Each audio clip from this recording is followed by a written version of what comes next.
கர்த்தர் நல்லவர், அவர் கிருபை உள்ளது. இதனாலே தொடர்ச்சியாக நாம் கிருபையை பற்றி பார்த்து கொண்டு வருகிறோம். அந்த கிருபை இன்னும் அந்த ஸ்டடிஸ் முடியல. அவசரப்பட்டு முடிச்சிட்டு போகாமலுக்கு நாம அதிகமாய் ஆழமாய் சிந்தித்து கொண்டு இருக்கிறோம் இல்லையா? சரி, அதனுடைய அந்த அதாவது இதுவரைக்கும் நாம கொண்டு வந்த வேத பாடத்தை கொஞ்சம் நாம பார்க்க போகிறோம். அதாவது கிருபை தலைப்பு உங்களுக்கு எல்லாருக்கும் தெரியும். தலைப்பு கிருபை. அதனுடைய உபத்தலைப்புகள் பார்த்தோம். அதாவது பொதுவான கிருபை, விசேஷ கிருபை.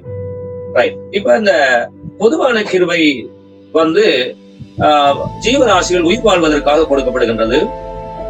அது எல்லாருக்கும் கொடுக்கப்படுகிறது. துன்மார்க்கனுக்கும் சன்மார்க்கனுக்கும் கொடுக்கப்படுகிறது. ஆனால் விசேஷத்தை கிருபை அப்படி அல்ல. விசேஷத்தை கிருபை கொடுக்கப்படுகிறது எதற்காக என்று சொன்னால், இயேசுவை ஏற்றுக்கொண்டு அவருடைய நாமத்தை நம்புகின்ற ஒவ்வொருவருக்கும் பிள்ளை என்ற அதிகாரமும் ரட்சிப்பு என்ற அந்த பொக்கிஷமும் கொடுக்கப்பட்டதுதான் விசேஷ கிருபை. இந்த விசேஷ கிருபை துன்மார்க்கனுக்கு கொடுக்கப்படுவதில்லை, தேவனை விசுவாசிகளுக்கு கொடுக்கப்படுகிறது. எதற்காக? நித்திய ஜீவனை பெற்றுக் கொள்ளும்படியாக. ஓகே, அடுத்தது நாம பார்த்தோம். ஏசாயா 54:10 கிருபை விலகாது என்று சொல்லப்பட்டிருக்கிறது. ஆனால் யோனா 2:8 கிருபை அது போக்காட்டுகிறார்கள், தொலைந்து போகிறது என்று பார்க்கிறோம். அப்படி என்றால் இந்த ரெண்டுக்கும் வித்தியாசம் தெரியாமல் இன்னைக்கு நிறைய நம்முடைய கிறிஸ்தவ சமூகம் இன்னைக்கு இருந்து கொண்டிருக்கிறது. கிருபை எல்லாம் ஒண்ணுதான் நினைத்து கொண்டிருக்காங்க. இந்த வெளிப்பாடு இல்லாமல் அவள் கிருபையை தவறாய் பயன்படுத்துகிறார்கள். ஹைபர் கிரேஸ் என்று சொல்லி ஒரு உபதேசம் இருக்கிறது. அது தவறாய் பயன்படுத்தப்பட்டுக் கொண்டிருக்கிறது. எதையும் செய்யலாம், எப்படியும் வாழலாம், எப்படி இருக்கலாம், இந்த உலகத்துல நமக்கு பணம் வேணும், பெயர் வேணும், புகழ் வேணும், இதுமாய் ஆடம்பரமாய் அல்லது பாவத்தோடு வாழலாம் என்ற உபதேசம் அந்த ஹைபர் கிரேஸ் என்று சொல்றோம். ஆக இதிலிருந்து நாம தப்பித்துக் கொள்வதற்கு தெளிவாக கிருபையை பற்றி ஆழமான சத்தியத்தை பார்க்க. இன்றைக்கு 2 வகையான ஊழியங்கள் நடைபெறுகிறது. ஒன்று நல்ல ஊழியம், இன்னொன்று கள்ள ஊழியம். 2 விதமான விதைகள் இருக்கிறது. கோதுமை, களை என்று பார்க்கிறோம். 2 விதமான தலைவர்கள் இருக்கிறார்கள். ஒன்று இயேசு கிறிஸ்துவாகிய தலைவர், இன்னொன்று சாத்தானாகிய இந்த உலகத்துக்குரிய தலைவர். ஆகவே இதிலிருந்து நாம் தெளிவாய் நாம் ஆரம்பிக்கப்பட்ட இந்த ஓட்டத்தை பவுல் சொல்றது போல ஓட்டத்தை ஓடி முடித்தேன் என்று சொல்லுகிறார். ஓடி முடிப்பது மிக அவசியம் இல்லையா? ஆகவே நம்ம ஸ்டார்ட் பண்ணினது பெரிய விஷயம் அல்ல, துவக்கத்தை பார்க்கலும் முடிவு முக்கியம் என்று சொல்லி பார்க்கிறோம். ஆகவே பிரியமானவர்களே, இந்த வகையில உபதேசம் என்ற ஒரு காரியத்தை நாம் கடந்த நாட்களில் பார்த்து கொண்டிருக்கிறோம். சரி, இப்பொழுது நாம் வாசிப்போம். யோவான் சுவிசேஷம் 8வது அதிகாரம். யோவான் சுவிசேஷம் 8வது அதிகாரத்தில் glory to God வாசிக்கலாம். நீங்கள் 31வது வசனம். இயேசு தம்மை விசுவாசித்த யூதர்களை நோக்கி, நீங்கள் என் உபதேசத்தில் நிலைத்திருந்தால் மெய்யாகவே என் சீசராய் இருப்பீர்கள். ஆமென். ஆகவே இயேசு யாரை சீசன் என்று அழைக்கிறார்? யார் சீசராய் இருப்பீர்கள் அழைக்கிறார்?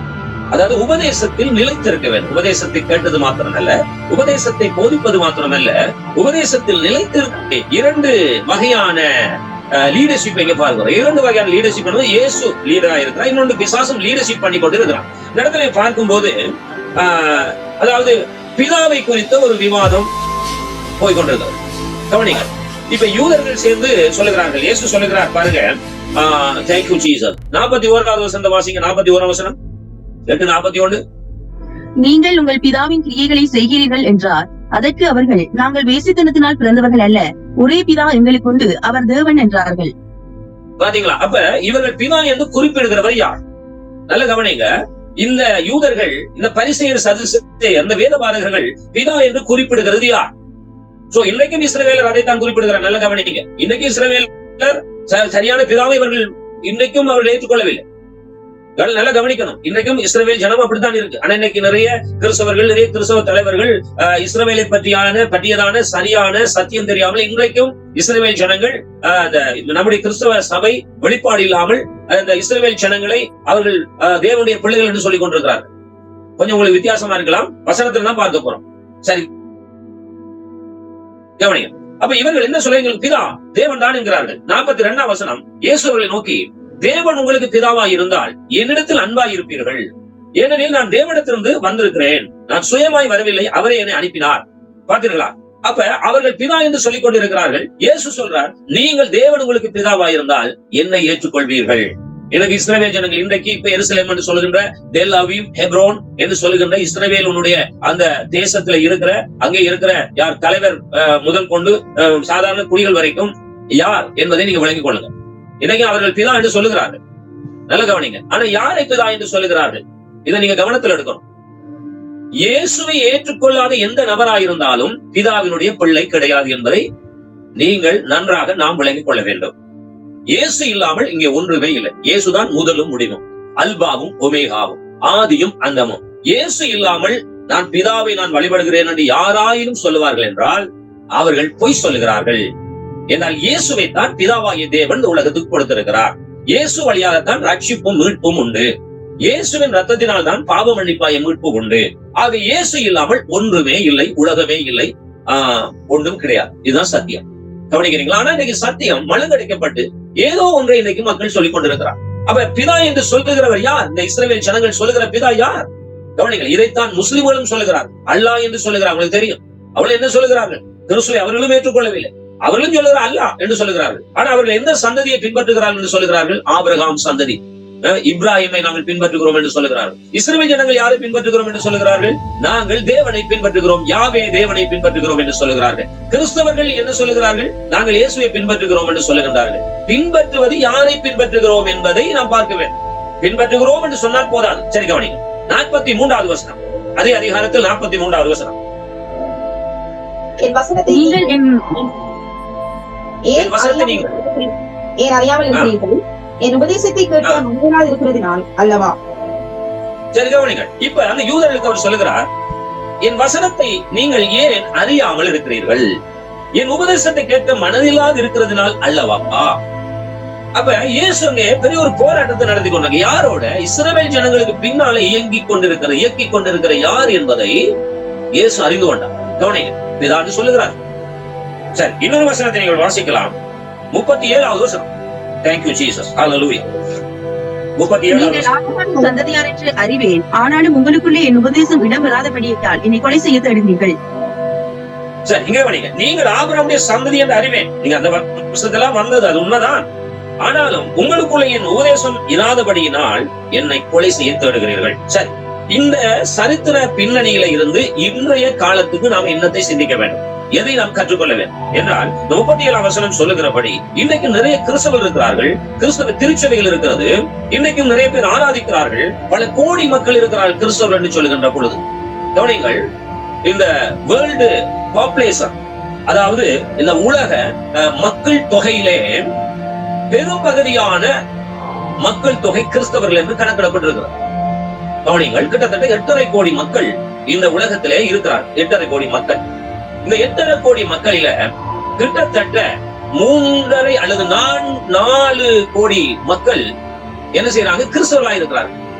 ஆனால் இவ்வளவு பேர் உண்மையாய் கிறிஸ்துவின் உபதேசத்துல இருந்தா இந்த வேர்ல்டு ஃபுல்லா அப்படியே கிறிஸ்தவ மயமாக மாற்றப்பட்டிருக்கும். இல்லைங்களா?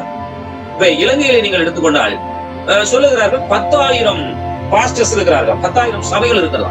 அப்ப இந்த 10,000 சபைகள் உண்மையாய் கிறிஸ்துவின் சீடர்களாய் இருப்பார்கள் என்று சொன்னால் இன்னைக்கு 2,35,00,000 மக்களை கிறிஸ்துக்குள்ளே கொண்டு வந்திருக்கலாம்.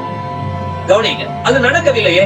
ஆனா எழுப்புதல் பாட்டு படிக்கிறோம், எழுப்புதல் சத்தமிடுகிறோம், எழுப்புதல் ஒன்று கூடுகிறோம், 3 நாள் ஜெபம் வைக்கிறோம், தானியல் ஜெபம் வைக்கிறோம், அமாவாசை ஜெபம் வைக்கிறோம், ஒரு அந்த ஜெபம் இந்த ஜெபம், இதுகளுக்கு குறைவே இல்லை.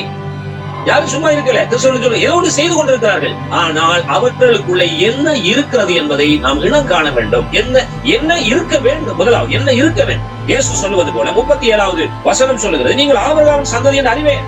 நீங்கள் கிறிஸ்தவர் என்று சரி, கிறிஸ்தவர் என்று சொல்லுகிறது சரிதான். நீங்கள் கிறிஸ்தவ சபை என்று சொல்கிறது சரிதான். நீங்கள் ஊழியம் செய்கிற என்று சொல்கிறது சரிதான். ஆனாலும் அதை கவனிங்கள், ஆனாலும் உங்களுக்குள்ளே என் உபதேசம் இல்லையே. அப்ப உபதேசம் இல்லாததுனால தான் 43ஆம் வசனம் வாசியுங்கள். என் வசனத்தை நீங்கள் ஏன் அறியாமல் இருக்கிறீர்கள்? என் உபதேசத்தை கேட்க மனதில்லாது இருக்கிறதுனால அல்லவா? அப்ப கவனிங்கள், இன்றைக்கு நாம் கிறிஸ்தவர்களாக இருக்கலாம், ஊழியம் செய்யலாம், ஆனா கிறிஸ்துவின் உபதேசம் இல்லை என்றால் நாம் சொல்லிக் கொள்ளலாம் கிறிஸ்துவர்கள் என்று தவிர கிறிஸ்துவுக்குள் நாம் இல்லை என்பதுதான் சரியான சத்தியம். சரி, இப்ப இந்த யூதர்கள் சொல்லுகின்ற பிதாயா? இயேசு சொல்லுகின்ற பிதாயா? இயேசு சொல்லுகின்ற பிதாதான் உண்மையான தேவன். அவ யூதர்கள் சொல்கிற பிதாயா? வாசிகள் 44வது வசனம். Thank you Jesus. Hallelujah. நீங்கள் உங்கள் பிதாவாகிய பிசாசானால் உண்டானவர்கள், உங்கள் பிதாவினுடைய இச்சையின்படி செய்ய மனதாய் இருக்கிறீர்கள். அவன் ஆதி முதல் கொண்டு மனுஷ கொலைபாதகனாய் இருக்கிறான். சத்தியம் அவனிடத்தில் இல்லாதபடியால் அவன் சத்தியத்திலே நிலை நிற்கவில்லை. அவன் பொய்யனும் பொய்க்கு பிதாவுமாய் இருக்கிறபடியால் அவன் பொய் பேசும்போது தன் சொந்தத்தில் எடுத்து பேசுகிறான். பாத்தீங்களா? அப்ப இந்த யூதர்கள் சொல்லுகிற பிதா யார்? இப்ப விளங்கி கொண்டீங்களா? இந்த கிறிஸ்தவ சமூகமும் எங்கே போய் கொண்டிருக்கிறது? உபதேசம் என்கின்ற போர்வையில, ஆராதனை என்ற போர்வையில, ஊழியம் என்கின்ற போர்வையில இன்னைக்கு நம்முடைய இந்த கிறிஸ்தவ சமூகம் எங்கே போகிறது? இதை எப்படி கண்டுபிடிக்கலாம்? நாம் யாரையும் நியாயம் தீர்க்க முடியாது, குற்றம் சாட்டவில்லை. கவனிங்க, எந்த சபை நல்லது எந்த சபை கெட்டது என்று நான் சொல்ல வரையில்லை. ஆனால் வேதாகமத்திலிருந்து நாம் இடம் காண வேண்டியது அவசியமா இருக்கு. காரணம், நாம் இயேசுவை நாம் ஏற்றுக்கொண்டதுக்கு ஒரு நோக்கம் இருக்கிறது. இயேசுவுக்கு ஊழியம் செய்வதற்கு ஒரு நோக்கம் இருக்கிறது. நாம் இன்னைக்கு ஜனங்களுக்கு சுவிசேஷம் அறிவிப்பதற்கு நோக்கம் இருக்கிறது. அந்த கோல், அந்த நோக்கம் என்ன? உங்களால சொல்ல முடியுமா? அந்த நோக்கம் என்ன? கவனியுங்கள், இயேசு வந்ததின் நோக்கம் என்ன? பிதாவாகிய தேவன் தம்முடைய குமாரனை இந்த பூமிக்கு அனுப்பினதின் நோக்கம் என்ன? இயேசு ஏன் மனிதனாய் வந்தார்? இயேசு ஏன் மனிதனாய் வந்து பாடுகளை பட்டார்? எதற்காக சிலுவை சுமந்தார்? எதற்காக ஜீவனை கொடுத்தார்? எதற்காக அடக்கம் செய்யப்பட்டு அவர் 3ஆம் நாள் உயிர்த்தெழுந்தார்? எதற்காக மீண்டும் உயிர்த்தெழுந்த இயேசு பிதாவிடத்திலே போய் இன்னைக்கு வலது வாரிசத்துல வீட்டிருக்கிறார்? எதற்காக இயேசு இன்றைக்கு பரிந்து பேசிக் கொண்டிருக்கிறார்? எதற்காக இயேசு போனது நிமித்தம் சத்தியாவியாய் தேற்றவான எதற்கு இங்க அனுப்பப்பட்டது? இந்த வேலை திட்டங்கள்லாம் எதற்கு? பிரியமானவர்களே, எதற்கு தெரியுமா? இதுக்கு ஒரு நோக்கம் இருக்கல்லவா? அந்த நோக்கம் தான் நித்திய ஜீவன். ஆமென். என்ன இருக்கிறீங்களா? கேக்குறீங்களா? தெளிவா இருக்கா? Praise the Lord. நேசிக்கிறதுனால பாருங்க, இப்ப பல இடங்களில் இருந்து நான் பங்கெடுத்திருக்கிறோம் இல்லையா? இந்தியாவில இருந்து கூட பிள்ளைகள் வந்திருக்கிறாங்க. கவனிங்க, அப்படி என்று சொன்னால் நாம இப்ப நாம வாழ்கின்ற பிரதேசத்துல எவ்வளவு சபை இருக்கிறது? எத்தனை விசுவாசிகள் இருக்கிறார்கள்? எத்தனை ஊழியக்காரர்கள் இருக்கிறார்கள்? யோசித்து பாருங்க. ஆனா இப்பொழுது நாம் எத்தனை பேர் இந்த ஆழமான சத்தியத்தை பார்த்து கொண்டிருக்கோம்? மிகவும் ஒரு குறுகிய நபர்கள் தான் இங்கே இருக்கும். இயேசுவும் அதைத்தான் செய்தார். கொஞ்சம் கவனிங்க. நம்முடைய சபையில் ஆட்கள் இல்லையே, நமக்கு பெரிய கட்டடம் இல்லையே, நம்மை தேடி பெரிய பெரிய பெரிய அதிகாரிகள் வரவில்லையே, பெரிய பணக்காரர்கள் வரவில்லையே என்று நீங்கள் யோசிக்க வேண்டாம். நீங்கள் இயேசுவை பின்பற்றுவதனால் இயேசுவையே பாருங்கள். இயேசு தெரிந்து கொண்டது, கவனிங்கள், 12,000 பேர் அல்ல. இயேசு தெரிந்து கொண்டது 12 பேர். அந்த 12 பேரை கொண்டுதான் இந்த உலகம் இன்றைக்கும் அசையப்பட்டுக் கொண்டிருக்கிறது, அசைந்து கொண்டிருக்கிறது. ஆகவே எங்களுக்கு கிடைத்த அந்த சிறு கூட்டத்தை, அந்த சிறு மந்தையை, உங்கள் சபையில இருக்கிற அந்த கொஞ்ச பேரை சரியான சத்தியத்துக்குள்ளே வழிநடத்துவோம் என்றால், கவனிங்க, அவர்கள் நித்திய ராஜ்யம் போய்விடுவார்கள், நாங்களும் நித்திய ராஜ்யம் போய்விடுவோம். Praise the Lord. அங்க வார நேரம் 15,000 பேரை நீ ஆராயம் பண்ணினால்தான் உனக்கு பரலோகத்தில் இடம் என்று எங்கேயாவது சொல்லப்பட்டிருக்கிறதா? நீ பெரிய கட்டடத்தை கட்டி 100 சபைகளை ஸ்தாபித்து நீ உலகமெல்லாம் பிரசித்தி பெற்றால்தான் நான் உன்னை ஏற்றுக்கொள்வது சொல்லப்பட்டிருக்கிறதா? இது பாருங்க, ஏற்றுக்கொள்வதற்கு ஒரே ஒரு தகுதி, பரலோக ராஜ்யம் போவதற்கு ஒரே ஒரு தகுதி தான் என்னது? உண்மையும் உத்தமும். உண்மையும் உத்தமமான ஊழியக்காரனே என் சந்தோஷத்துக்குள் பிரவேசி என்ற வார்த்தை தான் தேவையா இருக்கிறது. நாம் இந்த உலகத்துல எதை சாதித்தோம் என்பதல்ல, அது அவருக்கு ஒரு பெரிய விஷயமே இல்லை. ஏன்னா அவர் ஒரு நிமிஷம் கீழ்காற்றை வீச பண்ணி அவர் என்ன செய்வார் தெரியுமா? பாளையம் முழுவதும் காடை நிரப்புவார். அவர் அதிசயமானவர். நாம் அவருடைய வல்லமையை குறைத்து இடை போட முடியாது. ஆனா நாம செய்ய வேண்டியது என்ன? கிறிஸ்துவின் உபதேசத்தை கற்றுக்கொண்டு, கிறிஸ்துவின் உபதேசத்தில் நிலைத்திருந்து, கிறிஸ்துவின் உபதேசத்தை நம்மிடத்திலே வருகின்ற அந்த கொஞ்ச ஜனங்களுக்கு நாம் கொடுக்க வேண்டும். இதுதான் முக்கியமானது. பிரியமான தேவச்சனமே, அருமையான ஊழியக்காரர்களே, மதிப்புக்குரிய ஊழியக்காரர்களே, மதிப்புக்குரிய ஊழியக்காரிகளே, இதை கவனத்தில் எடுப்போம். சரி, போன முறை நாம பார்த்த உபதேசம், இந்த உபதேசத்தை பார்த்து நான் முடிக்க போவோம். ஓகேயா? சரி, உபதேசம் என்றால் உண்மையான கிறிஸ்துவின் உபதேசம். இந்த உலகத்துல நிறைய உபதேசம் இருக்கு, நிறைய சபை உபதேசம் இருக்கிறது. ஆனா கிறிஸ்துவின் உண்மையான உபதேசம் அந்த உபதேசத்தை, கிறிஸ்துவின் உபதேசத்தை கொண்டு வராவிட்டால் அவர்களை வீட்டுல ஏற்றுக்கொள்ள கூடாது, அவளுக்கு பிரைஸ் சொல்லக்கூடாது, அவளுக்கு வாழ்த்து சொல்லக்கூடாது சொல்லப்பட்டது. அப்படி என்றால் கிறிஸ்துவின் உபதேசம் என்றால் என்ன என்று திருச்சபைகள் இன்னைக்கு அறியாமல் மனிதனுடைய உபதேசத்தை கிறிஸ்துவின் உபதேசங்களாக மாற்றி யூதர்களைப் போல, பரிசேயர்களைப் போல இன்னைக்கு மிக்ஸ் பண்ணப்பட்ட ஒரு கிறிஸ்தவ உலகம் இன்னைக்கு இருந்து கொண்டிருக்கிறது. இந்த உலகத்திலே தேவன் நம்மை தெரிந்தெடுத்து கிறிஸ்துவின் உபதேசத்துக்குள்ளே வரும்படியாக என்னையும் உங்களையும் நேசித்து அழைக்கிறார். பிரியமானவர்களே, சரி, கிறிஸ்துவின் உபதேசத்தை இன்னைக்கு பார்க்க போறோம். ஏற்கனவே பார்த்திருக்கிறோம், இன்னும் நாம தெளிவா பார்க்க போறோம். கர்த்தர் நல்லவர். ஆமென். சரி, கிறிஸ்துவுக்கு முன்பதாக வழியை செவை பண்ண வந்த யோவான் ஸ்நானகன் the first message, கவனிக்கிறீங்களா? இந்த முதலாவது பிரசங்கம் இங்க இருந்து நாம் ஆரம்பிப்போம். ஏற்கனவே பார்த்தோம், அது இன்னும் கொஞ்சம் நாம ரிமெம்பர் பண்ணிக்கொள்வோம். கர்த்தர் நல்லவர். ஆமென். சரி, வாசிப்போம். மத்தேயு சுவிசேஷம் 3ஆவது அதிகாரம் 2வது வசனம். மனம் திரும்புங்கள், பரலோக ராஜ்யம் சமீபித்திருக்கிறது என்று பிரசங்கம் பண்ணினார்.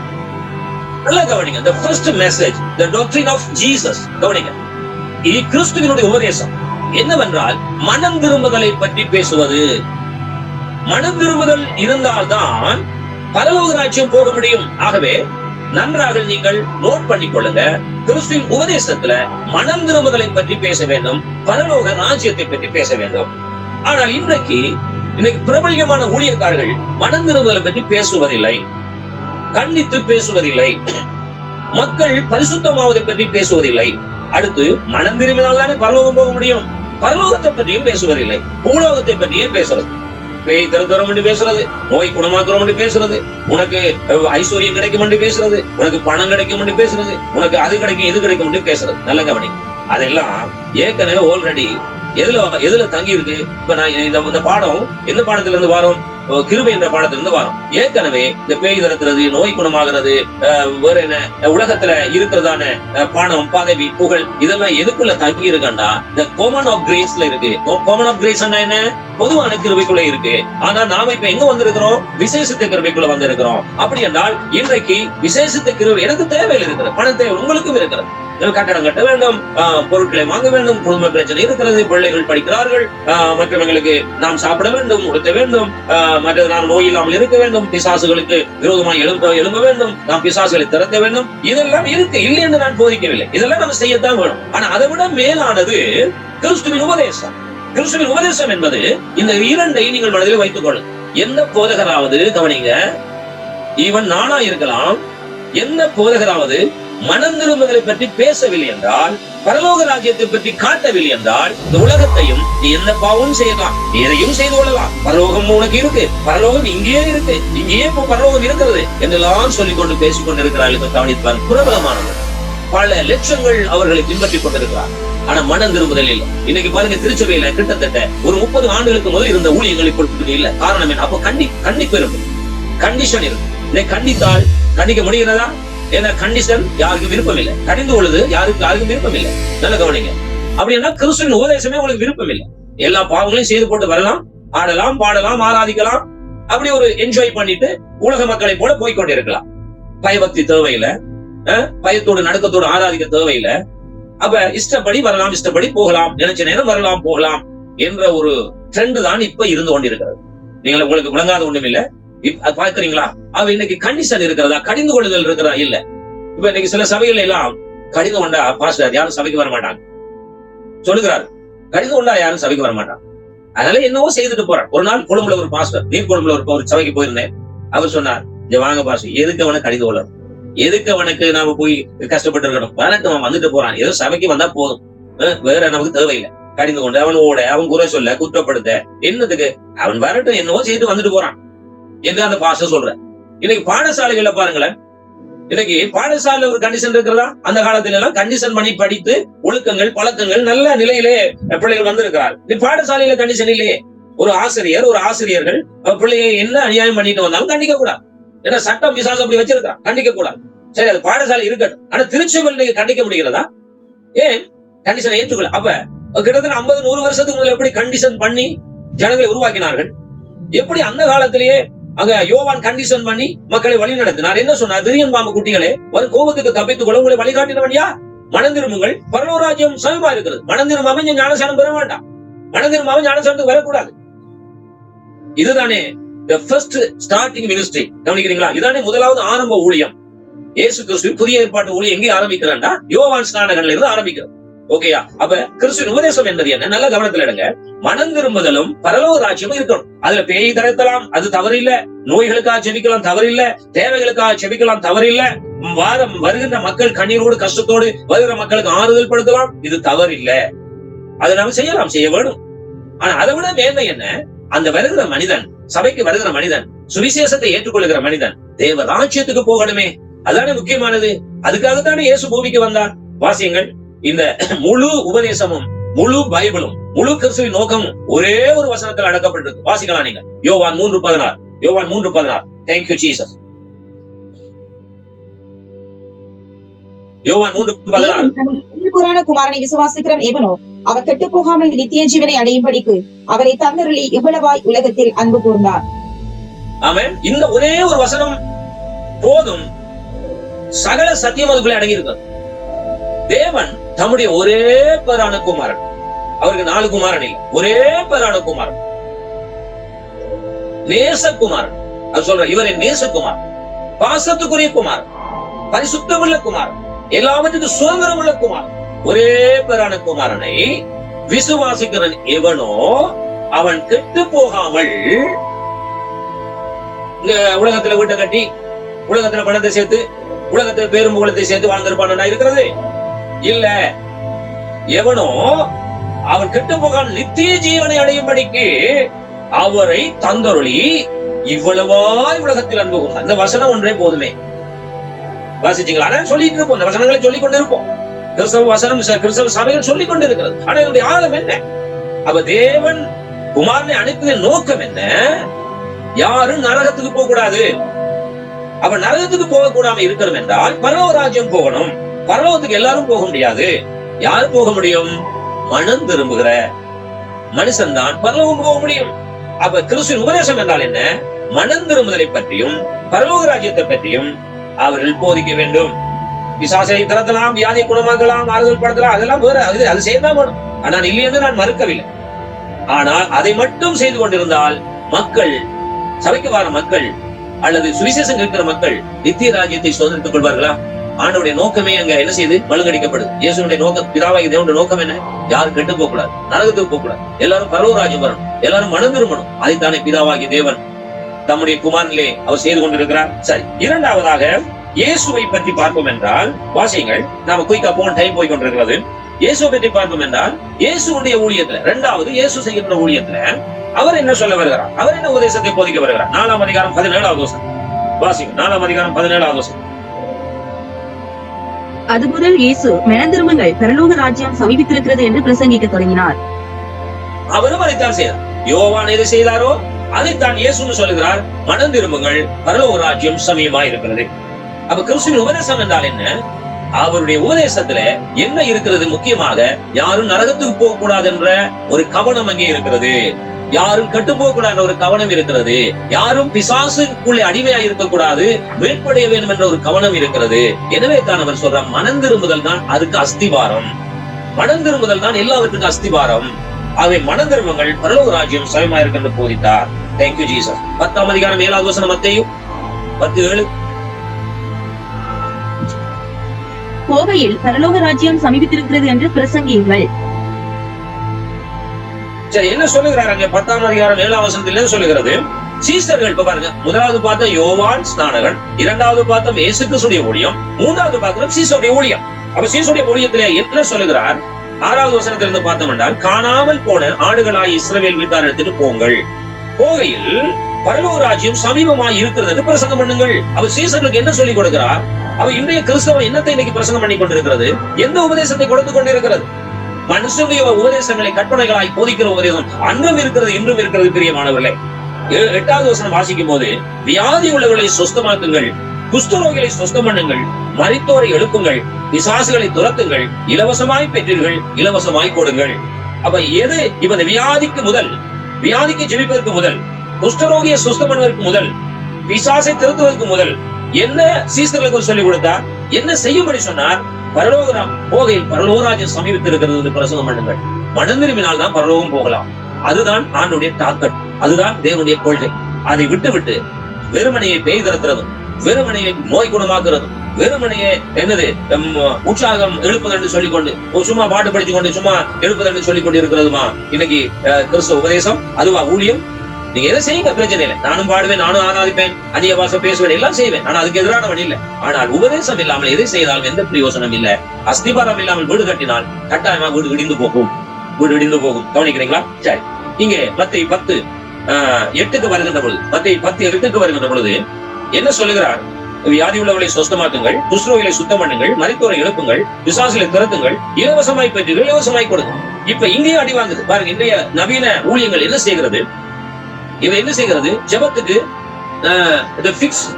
ரேட் வைத்திருக்கிறது. எப்படி ரேட் வைத்திருக்கிறேன்னு சொன்னால் பாருங்க, கையில எஞ்சி ஜெபம் பண்ணி கொடுப்பாரு. அந்த கையில எஞ்சிக்கு ஒரு பிக்ஸ்ட் ரேட் வச்சிருக்கிறார். கவனிக்கிறீங்களா? அது கையில எஞ்சி இது இந்த இவ்வளவு காணிக்க, அதுக்கு பேர் காணிக்கன்னு சொல்றாங்க. இது இவ்வளவு காசு கொடுத்துட்டு நீங்க போய் இந்த கையில வியாதிக்காரன் மேல போடுங்க, அங்க போடுங்க, சோமாய். சோ அது கையில இருந்து இலவசம் இல்ல, காசு. அடுத்து எண்ணெய் போத்து, கவனிக்கிறீங்களா? இந்த ஆயில் பாட்டில். அப்ப இதையும் சில பேர் வச்சிருக்கிறாங்க. இது இங்கெல்லாம் அந்த நீர்கொழும்பு பார்த்தோம்னா மிக கூடுதலான எண்ணெய் வியாபாரம் போகுது, நிறைய இடத்துல இருக்கிறது. அந்த எண்ணெயை, ஜெபம் பண்ணின எண்ணெயை அவர்கள் கொடுக்கிறார். அந்த எண்ணெயை விலைக்கு வாங்கி, விளங்குதா? அந்த எண்ணெயை விலைக்கு வாங்கி அதை பூசினால் சுகமாகும் என்று சொல்லுகிறார்.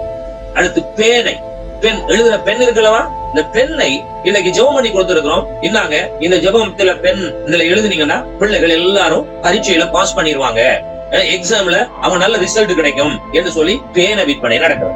இன்னும் இந்த எருசலேமுக்கு போய் அங்க போய் மண்ணள்ளிட்டு வந்து அங்க இருக்கிற கொடியை வாங்கி கொண்டு வந்து அங்க இருக்கிற தண்ணியை கொண்டு வந்து அதையும் இன்னைக்கு விற்பனை வியாபாரம் செய்கிறார்.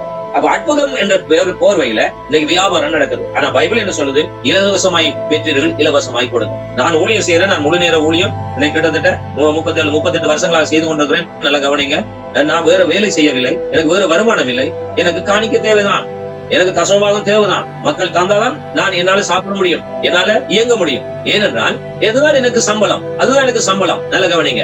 அதை விட்டுட்டு நான் வியாபாரம் செய்யவில்லை, வியாபாரம் பொய் சொல்லி நாம் காசு வாங்க தேவையில்லை, ஏமாற்றி காசு வாங்க தேவையில்லை. ஒரு ஊழியத்துக்கு போறோமா, அது கொடுக்கிற காணிக்கை நாம் ஜெபம் பண்ணி எடுக்கிறோம், அது தவறு கிடையாது. நல்ல கவனிங்க. ஊழியக்காரனுக்கு போக்குவரத்து செலவு இருக்கிறது, அவன் சாப்பிட வேணும், குடும்பம் சாப்பிட வேணும், தேவைகள் எல்லாம் இருக்கிறது.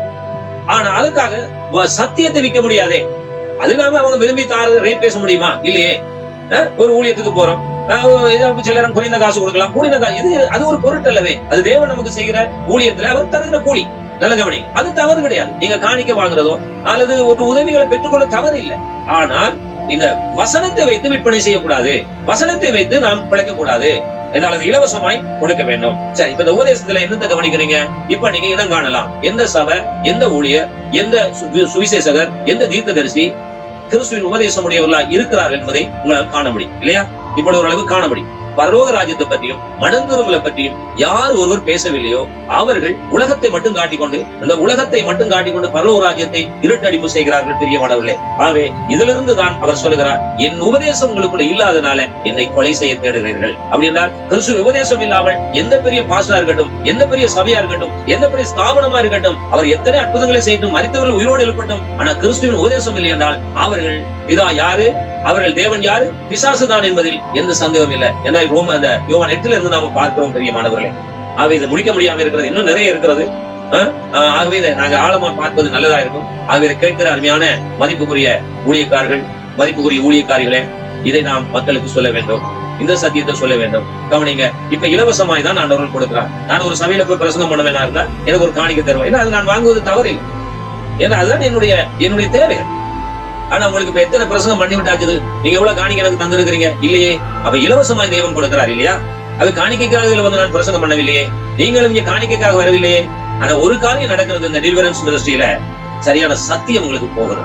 அதை அருமையான அன்பு சகோதரன் கேசி பிரதரும் ஜூட் பிரதரும் அதை சார்ந்தவர்களும் உண்மையாகவே எனக்கு சரியான விருப்பம். நல்ல கவனிங்க, அவங்க ஏதாவது எனக்கு தருவாங்கன்னு இல்ல, ஆனா ஒரு விருப்பம், ஒரு பிளாட்ஃபார்ம், அதாவது ஒரு மேடையை அவர் ஆயத்தப்படுத்தி கொடுத்திருக்கிறார். எதற்கு? தூய்மையான சத்தியத்தை போதிப்பது. ஆகவே இன்னைக்கு நல்ல நேரங்களை எடுத்து போதிக்கும்படியாக அவர்கள் வாய்ப்பை கொடுத்திருக்கிறார். இந்த வாய்ப்பை, இந்த கிருபையை தேவன் தந்திருக்கிறார். ஆகவே கிருபை என்பதுல எவ்வளவு விதமான சத்தியத்தை நாம் பார்த்து கொண்டிருக்கோம் தெரியுமா?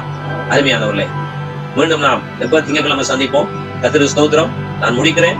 வேறு உங்களுக்கு டவுட்டுகள் இருந்தால் கேட்கலாம், அதை நம்ம சரிப்படுத்திக் கொள்ளலாம். இன்னும் அதிகமாய் ஆழமாய் தேவன் உதவி செய்வார்களை கற்றுக்கொள்ள எனக்காகவும் என்